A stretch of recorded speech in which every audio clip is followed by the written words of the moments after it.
Hello सगळ्यांना, तुमचं स्वागत आहे माझ्या रत्नागिरी व्लॉगमध्ये. तर मी आणि माझे भाऊ-बहीण आम्ही सगळे चाललोय रत्नागिरीला. सो तुम्हाला दाखवते आम्ही काय-काय मजा केली. येस! सो आम्ही खूप सुंदर Airbnbमध्ये चेकआउट केलं आमच्या. मग आम्ही घरून नाश्ता आणला होता. मग तो नाश्ता खाल्ला आम्ही छान. मग तयार वगैरे होऊन आम्हाला खूप फिरायचं वगैरे होतं. स्पॉट्स वगैरे करायचे होते. त्याच्यामुळे मग आम्ही इकडनं निघालो रत्नागिरी फिरायला वगैरे, एक्सप्लोअर वगैरे करायला. रस्त्यात आम्हाला खूप सुंदर हिरवंगार नारळाची झाडे, सुपारीची झाडे, खूप छान छान सुंदर सुंदर दृश्य बघून मग आम्ही या मंदिरात पोचलो. हे सूर्याचं मंदिर आहे. खूप सुंदर लाकडाचं काम होतं इथे सगळीकडे. Very very very pretty.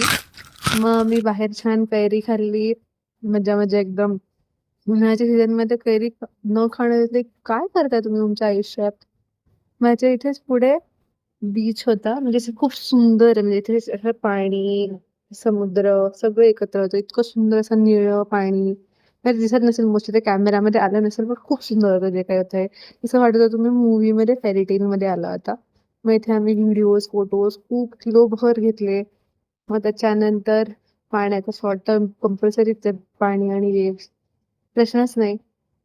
मस्त हे करून फायनली आम्ही इकडनं दुसऱ्या ठिकाणी निघालो. बाकीच्या ह्याच्यासाठी stay tune for the next blog.